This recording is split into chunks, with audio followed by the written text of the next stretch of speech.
네, 안녕하세요. 해커스 한국사 안지영입니다. 해커스 한국사 능력 검정 시험 심화편 현대 부분 풀고 있고요. 이 현대 부분에서 이제 전두환 정부 시기를 좀 확인을 해보겠습니다. 우리가 두 번의 장기 독재를 겪었는데 아직도 민주화 정부는 오지 않고 또 한 번의 군부 독재를 겪게 됩니다. 이 앞에 있었던 군부 독재, 박정희 정부하고 구별을 하기 위해서 전두환 정부의 이 군부를 신군부라고 따로 구별해서 부르기도 해요. 신군부의 등장과 5.18 민주화 운동, 이거 너무 중요한 부분이긴 하죠. 물론 정체적으로 이거를 다양하게 해석하는 사람들이 있지만 기본적으로 우리가 알고 가야 되는 그런 사건의 팩트가 있어요. 이런 거는 여러분들이 알아놓으셔야 되기 때문에 안 나올 수가 없는 부분이라고도 생각을 해볼 수 있습니다. 네, 신군부가 등장하는 과정을 좀 볼게요. 1979년도에 12.6 사태가 벌어지고 나서 박정희가 사망을 합니다. 그리고 유신체제가 붕괴를 하는데, 그리고 최규하라는 분이 요 분이 제10대 대통령으로 선출은 됐는데 전국이 너무 불안하니까 실제로 거의 뭘 하지는 못하셨어요. 그래서 전국이 불안하니까 이거를 틈타서 지금 완전히 뭔가가 완성되기 전에 여기를 치고 들어가야겠다라고 생각을 한 거죠. 군부 독재를 어떻게 운영하는지를 옆에서 본 사람들이 있어요. 전두환과 노태우는 군사에 있었던 사람들이니까 힘으로 밀어붙였을 때 가능하다는 걸 알았던 것 같고 나름의 골든타임이라고 생각을 했겠죠. 올해가 넘어가기 전에 해야 된다. 이 생각을 한 것 같고 이 전두환과 노태우 등의 신군부가 쿠데타를 일으켜서 그해 12월이니까 12.6 사태가 벌어지고 나서 거의 한 달째끔 넘었을 때 이게 진행이 된 거죠. 그리고 정권을 장악해버립니다. 이걸 서울의 봄이라고도 하는데 학생들이랑 시민들이 유신헌법을 폐지해야 된다, 뭐 신군부 퇴진해야 된다. 그 다음에 봄에 이런 민주화 운동을 많이 벌였어요.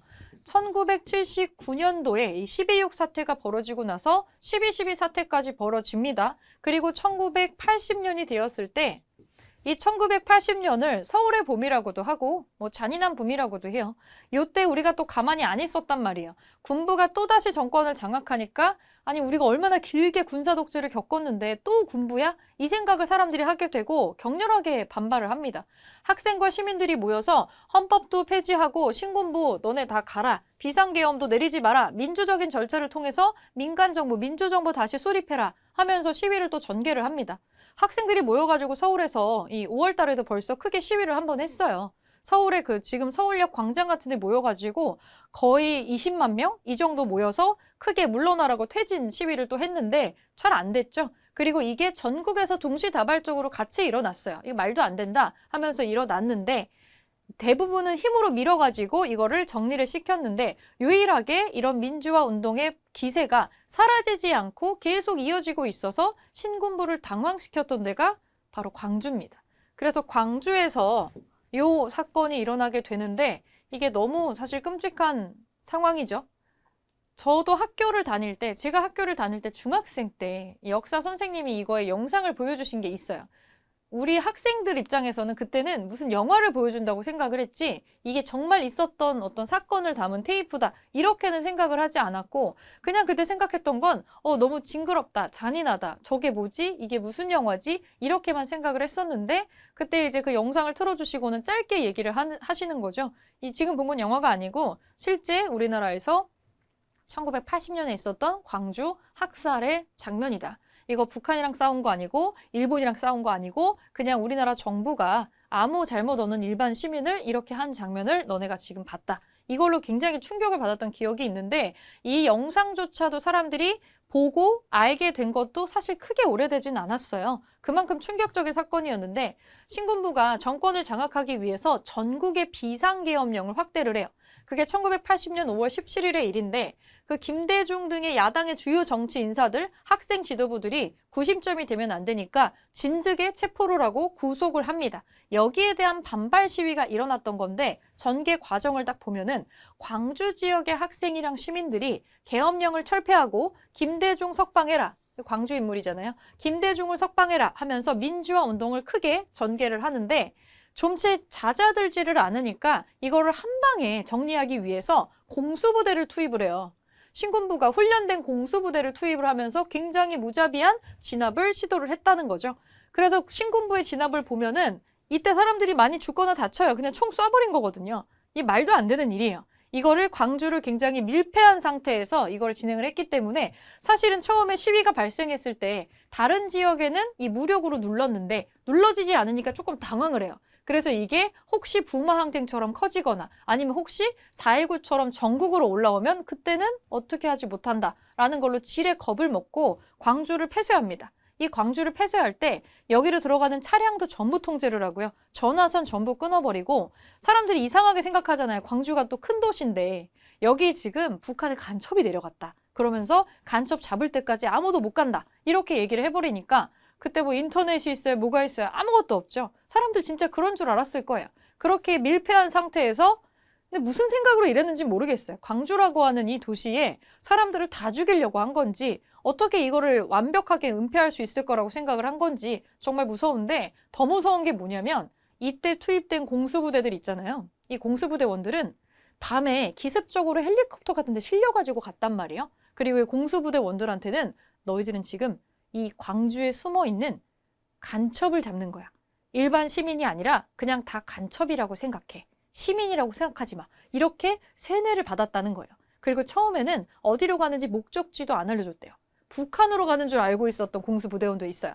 왜냐면 밤에 눈을 가리고 헬리콥터를 타니까 어느 방향인지 모르겠거든요. 그런데 동이 터올 때쯤에 해가 뜨는 방향을 보고 우리 북한 있는 거 아닌 것 같은데? 이렇게 생각하는 사람들이 있었다라는 거죠. 결국에는 사람들이 진압할 때 우리말로 빌 거 아니에요. 살려달라고. 북한 사람 아닌 거 다 티나죠. 그러니까 이거를 시민들을 이렇게 때리거나 총을 쏘거나 해야 되는데 망설이면 또 안 되니까 그런 식으로 세뇌를 엄청 했고 이 공수부대원들을 잠을 안 재웠답니다. 잠을 안 재우고 극도로 예민한 상태에서 폭력성이 딱 위로 올라가게 만든 상태에서 이거를 진행을 했다고 하는데 실탄을 주잖아요. 실탄을. 이때 공수부대원들한테 지급된 실탄이 광주에 있는 사람들 몸에 한 발씩 다 쏴놓고도 남을 만한 2발씩 쏴서 넣을 수 있는 어마어마한 양의 실탄이 지급됐다고 해요. 그러니까 실제로 그 지급된 양만 봤을 때에도 여차하면 다 죽여버리겠다. 이런 결과치가 있었다라는 걸, 이런 계산이 있었다라는 걸 충분히 생각을 할 수가 있는 거죠. 이거는 너무나 근세에 최근에 일어난 일이고 아직도 사실 이거는 해결이 완벽하게 됐다고 보기는 어렵죠. 왜냐하면 이거를 오더를 내리고 이렇게 했던 사람이 잘못했다고 얘기를 안 했기 때문에 그리고 본인이 한 거 아니라고 계속 얘기했잖아요. 완벽하게 법의 심판을 받지도 못했고 역사의 심판도 완벽하게 받지는 못했죠. 이거는 이 사람은 군부라고 하는 이름을 쓰고 있는 대량 살인범이라고 봐도 사실 무방할 정도의 일이 벌어지게 된 거죠. 굉장히 무자비한 진압의 시도가 됐고 이때 죽은 사람 이루 말할 수 없이 많고요. 일부 시민들이 이렇게 맞아 죽을 수 없잖아요. 이렇게 총 맞아 죽을 수 없으니까 시민군을 조직을 해서 대항을 했는데 뭐 무기도 차이 나고 뭐 훈련을 받아본 적이 있어요. 아무것도 없죠. 그냥 속수무책으로 당한 사람들이 굉장히 많다는 거죠. 이게 얼마 안 됐어요. 5월 18일에 발발을 해가지고 5월 26일쯤에 마무리가 됐으니까 저 사이에 죽은 사람이 어마어마한 거죠. 그리고 완전히 밀폐한 상태에서 했다고 생각을 했지만 여기에 뭔가 이상함을 느끼고 갔었던 해외 외신 기자가 하나 있었죠. 독일에 여기 언급이 돼 있는 위르겐 힌츠페터라는 독일 기자가 몰래 목숨 걸고 숨어들어서 찍은 영상이 있는데 그걸 외부로 빼내오는데 성공을 했고요. 그래서 해외 뉴스에 먼저 보도가 됐어요. 그 잔인한 장면들이 다 나오게 되면서 광주에서 대량 학살이 일어나고 있다 하는 게 나오게 된 거죠. 그래서 이거에 대한 이 열흘 남짓한 요 기록이 다 모여가지고 영상이랑 사진이랑 신문기자랑 그때 당시에 사람들이 쓴 기록 같은 거 싹 모아서 5.18 민주화 관련 기록물이 유네스코 세계기록유산으로 등재가 됩니다. 이건 단순하게 우리나라에 있었던 그냥 안타까운 사건에서 끝난 게 아니라 이런 상황 속에서도 우리가 포기를 하지 않고 이런 운동을 했고 나중에 이게 밝혀졌을 때 여기에 영향을 받아서 이 동아시아권 국가들에게 민주화 운동의 열기에 많은 영향을 끼쳐요. 그러니까 이건 단순하게 우리나라에 있었던 하나의 불의의 사고라기보다는 불의의 사고였지만 그걸 넘어서서 민주주의의 어떤 꽃을 피운 걸로 우리가 기억이 된다는 거죠. 그렇게 해서 영향을 주는 기록물이라고 보기 때문에 유네스코 세계기록유산으로 특이하게도 등재가 되어서 우리나라를 비롯해서 동아시아권 국가들, 동남아시아까지 민주주의가 정착되고 퍼져나가는데 상당한 긍정적인 효과를 줬다라고 보고 있습니다. 이 기록물을 갖고 있는 것만으로도 이 사건이 좋다는 게 아니라 일어나서는 안 되는 사건이었죠. 그런데 그거를 우리가 어쨌든 밝혀내서 이 기록물을 갖고 있고 유지하고 전시하고 사람들에게 보여주고 역사를 가르치고 있어요. 이런 행위에도 의미를 조금 두는 거죠. 그래서 5.18이라고 하는 게 그때 당시에 일어나는데 그 당시에도 이거에 대한 거는 당시에는 전혀 언급이 되지도 못했고 다들 쉬쉬했죠. 광주에 있는 사람들은 너무 무섭고 마치 제주의 4.3처럼 이거 아무도 얘기 못하고 쉬쉬하다가 이걸 언제까지 막겠어요. 광주에서 일어난 일들의 사진과 영상과 이런 것들이 우리나라도 대학교가 생겼기 때문에 대학교 학생들을 중심으로 광주에서 그때 일어난 일이 이런 일이다 라고 하는 영상과 사진과 자료들이 돌기 시작해요. 국가에서 읽지 말라고 했는데도 이제 그런 거를 학생들이 좀 보면서 충격을 받아요. 내가 이렇게 공부를 하고 있는 게 맞나? 이렇게 생각을 하고 군부 독재는 불법이다. 이거는 빨리 없애야 된다라는 생각을 하게 됩니다. 그러면서 민주주의 의식을 성장시키게 되면서 민주화 운동이 계속해서 지속적으로 발생을 하는 거죠. 광주에 있었던 일은 이 당시에는 밝혀지지 않았었어요. 서서히 수면 위로 드러나게 되는데 자, 전두환 정부와 6월 민주항쟁 보겠습니다. 신군부는 정권을 장악합니다. 5.18 민주화를 무력으로 진압한 신군부는 국가보위비상대책위원회라는 참 이름 되게 길고 전혀 반대되는 이름으로 지어놨죠. 자, 국가를 안정적으로 지키기 위해서 이런 거 만들었다는 뜻이에요. 여기 국가보위비상대책위원회에 속한 것들이 지금 쭉 나오는데 이거를 구성을 해서 3권을 장악을 하고 입법, 사법, 행정 이거 원래 분리돼야 되잖아요. 이거 하나로 다 장악을 한 다음에 삼청교육대라는 게 있어요. 사회정화정책으로 한 건데 이게 뭐냐면 여기에 끌려가면 육체적으로 엄청난 노동과 고문을 자행을 해서 정신개조를 막 시키는 거예요. 삼청교육대 끌려간다? 이러면 사람들이 이렇게 벌벌 떨 정도로 왜 우리 되게 옛날에 너 그렇게 울면 호랑이가 물어간다? 너 그렇게 울면 일본 순사가 잡아간다? 이렇게 얘기했던 거를 대체하는 단어로 삼청교육대가 나와요. 이거로 트라우마 겪은 사람들 진짜 많아요. 이거는 그냥 공공기관이 만든 고문 집단 같은 거죠. 요 삼청교육대를 운영을 하고 과외도 하지 마. 대입 본고사도 보지 마. 그리고 대학 졸업 정원 한정적으로 해. 이러면서 뭔가 사람들을 숨막히게 쫙 조이는 이런 활동을 한 적이 있어요. 사회를 통합하고 통제하기 위해서 이런 짓을 한 거죠. 그리고 전두환 정부가 수립이 됩니다.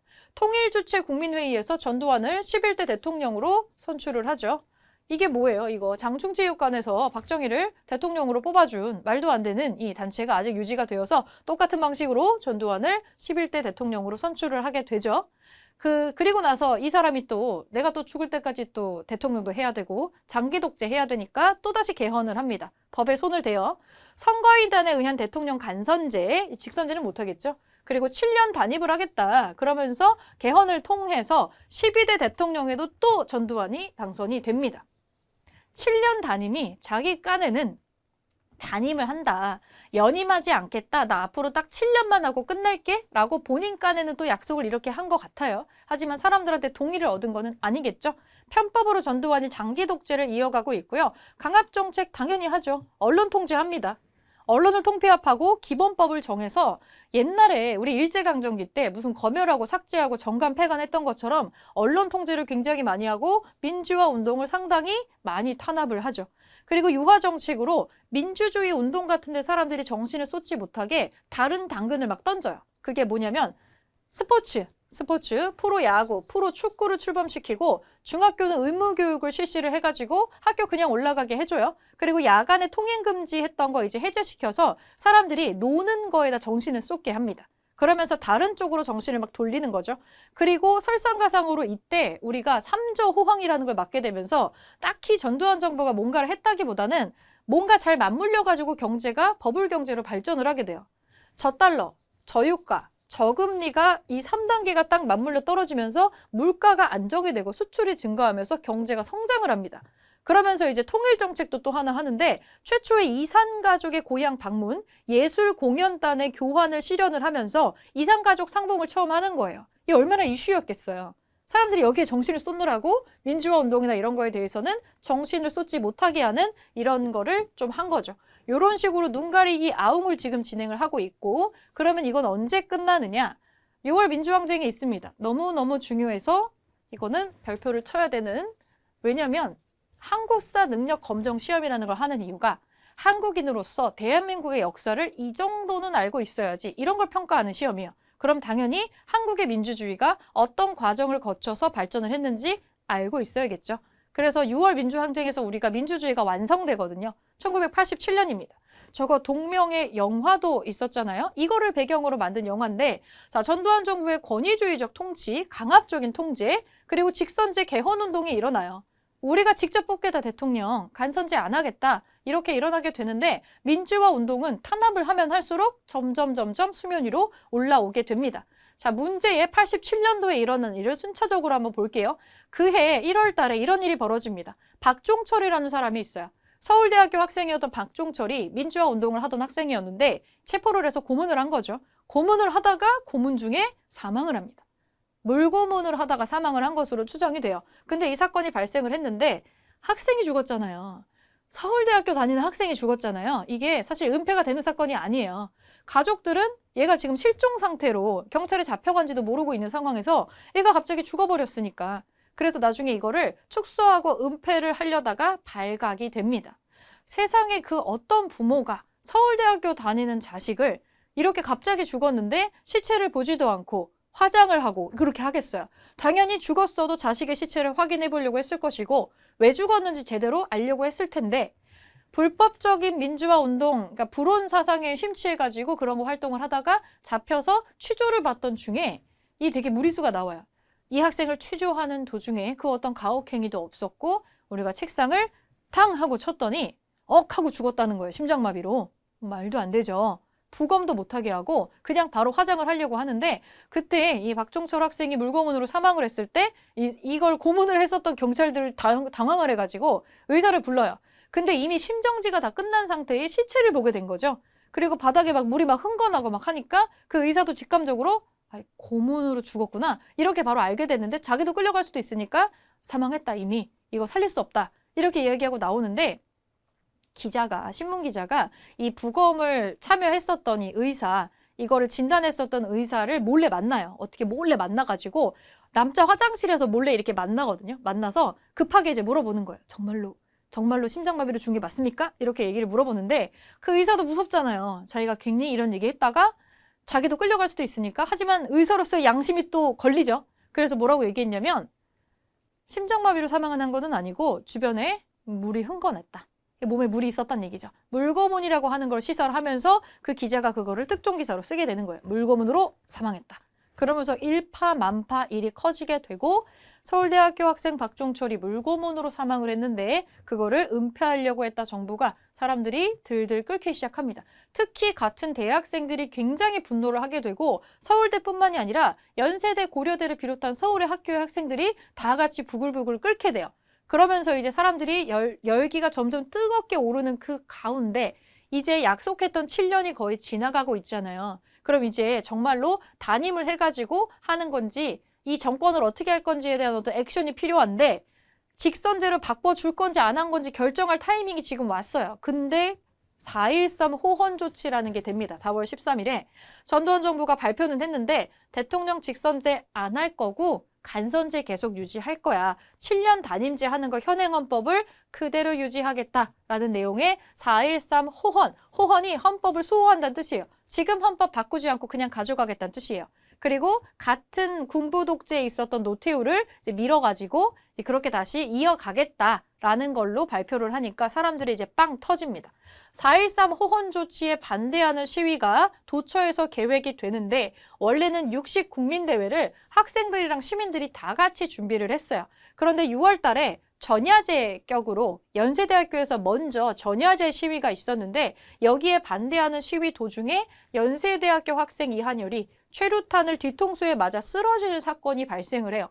뒤통수에 최루탄을 맞은 걸 모르고 친구가 이렇게 끌고 가는 장면이 우연히 사진에 포착이 됐고 진짜 머리에 가서 박힌 거예요. 세브란스에 입원을 했지만 혼수 상태로 있다가 중환자실에 있다가 사망을 결국에는 하게 됩니다. 2명의 학생이 둘 다 정부에 의해서 사망을 하는 충격적인 사고가 터지게 된 거죠.